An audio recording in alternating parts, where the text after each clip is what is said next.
आमतौर पर इंडिया में क्रिकेट को पसंद किया जाता है, लेकिन ये ट्रेंड कुछ सालों से चेंज हो रही है। लोग अन्य स्पोर्ट्स को भी देखने लगे हैं और पसंद भी करने लगे हैं।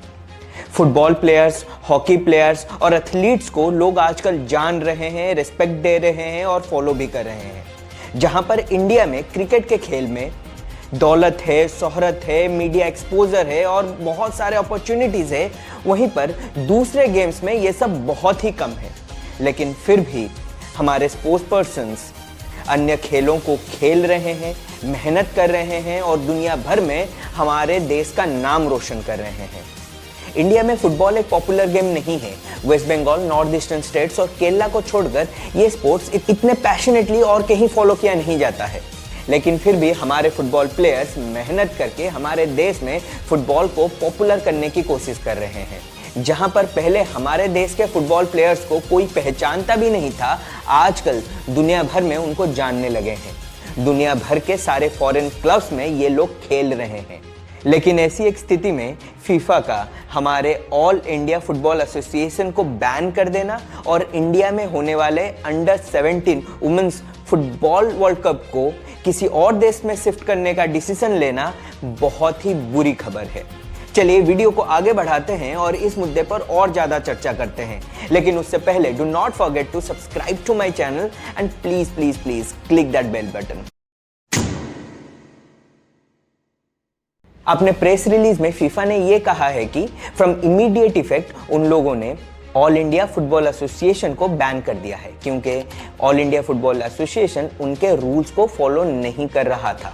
उसके साथ साथ उन्होंने ये भी कहा है कि ऑल इंडिया फुटबॉल एसोसिएशन में थर्ड पार्टी इंटरफेरेंस कुछ ज्यादा ही बढ़ गया है, जो उनके रूल्स के खिलाफ है।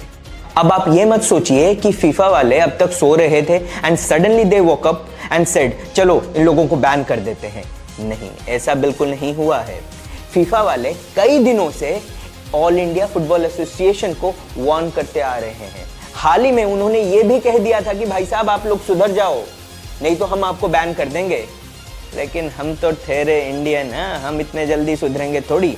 लेकिन वो इंडियन नहीं है, उन्होंने बैन ही कर दिया। अब आप लोग मुझे पूछेंगे इस बैन का मतलब क्या है, इस सस्पेंशन का मतलब क्या है। इस सस्पेंशन का मतलब ये है कि both men and women international football team कोई भी इंटरनेशनल मैच नहीं खेल सकती है। इसके साथ साथ इंडिया के जितने सारे क्लब्स फॉरेन में जाकर मैच खेलते थे वो भी नहीं खेल पाएंगे। यहाँ तक कि इंडियन फुटबॉलर्स जो फॉरेन क्लब्स के लिए मैच खेलते थे वो भी अब से मैच नहीं खेल पाएंगे। इसके साथ साथ under 17 women's football world cup को भी इंडिया से किसी और देश में शिफ्ट कर दिया जाएगा। लो कर लो बात। ऐसे तो ये लोग इंडियन फुटबॉलर्स को सही अपॉर्चुनिटी दे नहीं पाते हैं, इंडियन फुटबॉलर्स की कोई कदर ही नहीं करते थे। और जो ये फुटबॉल प्लेयर्स अपने मेहनत के बलबूते पर जाके फॉरेन क्लब्स के लिए खेलकर प्रैक्टिस कर रहे थे और कुछ पैसे कमा रहे थे, उस पर भी इन्होंने रोक लगा दिया।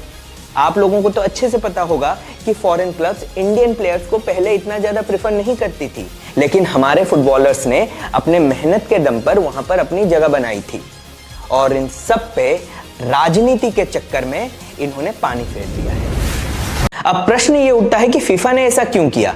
देखिए, ऑल इंडिया फुटबॉल एसोसिएशन में प्रफुल्ल पटेल जी बहुत सालों से प्रेसिडेंट के पद पर बैठे हुए थे।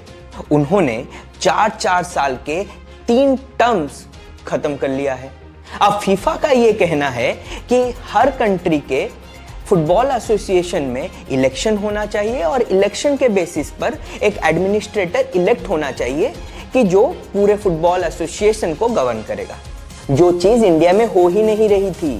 फिर ये बात सुप्रीम कोर्ट में पहुंची। सुप्रीम कोर्ट ने भी ये कहा, हाँ यार फीफा तो सही कह रहा है, यहाँ तो इलेक्शन होना चाहिए, इलेक्शन क्यों बंद पड़े हैं। और जब तक इलेक्शन नहीं होगा तब तक एक थर्ड पार्टी कमेटी बनाई जाएगी जो कि ऑल इंडिया फुटबॉल एसोसिएशन को मैनेज करेगी। अब जब ये third party committee all India football association में जाकर पहुंची, उन्हें अंदर भी घुसने नहीं दिया गया।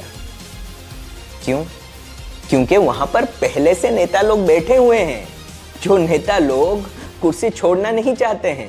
अरे प्रफुल्ल साहब को छोटा मोटा आदमी मत समझना, वो नेशनलिस्ट कांग्रेस पार्टी के नेता हैं और पूर्वतन यूनियन मिनिस्टर भी रह चुके हैं। कुर्सी तो नहीं छोड़ेंगे वो भाई साहब। पर फीफा तो इंटरनेशनल ऑर्गेनाइजेशन है, उसे क्या पड़ी है आपके राजनीति से। फीफा ने बोला चलो मैं बैन कर देता हूं।